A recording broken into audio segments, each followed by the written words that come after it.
ಕೆಲವು ಹೆಚ್ಚುವರಿ ಕೀಗಳನ್ನು ಬಿಟ್ರೆ ಇದು ನೋಡಲು ಟೈಪ್ರೈಟರ್ ಕೀಬೋರ್ಡ್ನಂತೆ ಇದೆ.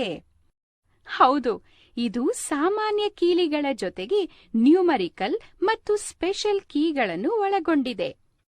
ಸ್ಪೆಷಲ್ ಕೀಯನ್ನು ಯಾಕೆ ಬಳಸಲಾಗುತ್ತೆ ಎಂದು ತಿಳಿಸುವಿರಾ? ನ್ಯೂಮರಿಕಲ್ ಕೀಪ್ಯಾಡ್ ನಮಗೆ ಸಂಖ್ಯೆಗಳನ್ನು ನಮೂದಿಸಲು ಸಹಾಯ ಮಾಡುತ್ತದೆ ಮತ್ತು ಅದು ನೋಡಲು ಕ್ಯಾಲ್ಕುಲೇಟರ್ನಂತೆ ಇರುತ್ತದೆ. ಇವು ನ್ಯಾವಿಗೇಷನ್ ಕೀಗಳು. ಮಾನಿಟರ್ನಲ್ಲಿ ಪೇಜ್ಗಳನ್ನು ನೋಡಲು ಇದು ಸಹಾಯ ಮಾಡುತ್ತದೆ.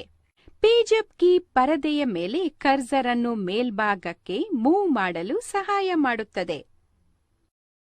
ಪೇಜ್ ಡೌನ್ ಕೀ ಪರದೆಯ ಮೇಲೆ ಕರ್ಸರ್ ಅನ್ನು ಕೆಳಭಾಗಕ್ಕೆ ಮೂವ್ ಮಾಡಲು ಸಹಾಯ ಮಾಡುತ್ತವೆ. ಹೋಮ್ ಕೀ ಕರ್ಸರ್ ಅನ್ನು ಪರದೆಯ ಮೊದಲ ಪುಟಕ್ಕೆ ತಲುಪಿಸಲು ಸಹಾಯ ಮಾಡುತ್ತವೆ. ಎಂಡ್ ಕೀ ಇದು ಕರ್ಸರ್ ಪ್ರೋಗ್ರಾಂನ ಕೊನೆಯ ಪುಟದ ಕೊನೆಯ ಅಕ್ಷರವನ್ನು ತಲುಪಲು ಸಹಾಯ ಮಾಡುತ್ತದೆ. ಈ ಕೀಗಳನ್ನು ಎಡಿಟಿಂಗ್ ಕೀ ಎಂದು ಕರೆಯುತ್ತಾರೆ. ಇವು ಕಂಪ್ಯೂಟರ್ ಫೈಲ್ನಲ್ಲಿ ಇರುವ ಅಕ್ಷರಗಳನ್ನು ಎಡಿಟ್ ಮಾಡಲು ಸಹಾಯ ಮಾಡುತ್ತದೆ. ಮಧ್ಯಭಾಗದಲ್ಲಿ ಅಕ್ಷರಗಳನ್ನು ಸೇರಿಸಲು ಮತ್ತು ತಿದ್ದಲು ಇನ್ಸರ್ಟ್ ಬಟನ್ ಅನ್ನು ಬಳಸಲಾಗುವುದು. ಪ್ರೋಗ್ರಾಂ ಎಡಿಟ್ ಮಾಡುವಾಗ ಅಕ್ಷರಗಳನ್ನು ಬಲಭಾಗದಿಂದ ಅಳಿಸಿ ಹಾಕಲು ಡಿಲೀಟ್ ಬಟನ್ ಅನ್ನು ಉಪಯೋಗಿಸುತ್ತೇವೆ.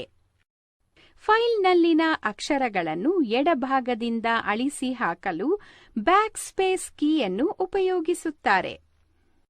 ಈ 4 ಆರೋ ಕೀಗಳನ್ನು ಯಾವುದಕ್ಕೆ ಬಳಸುತ್ತೇವೆ?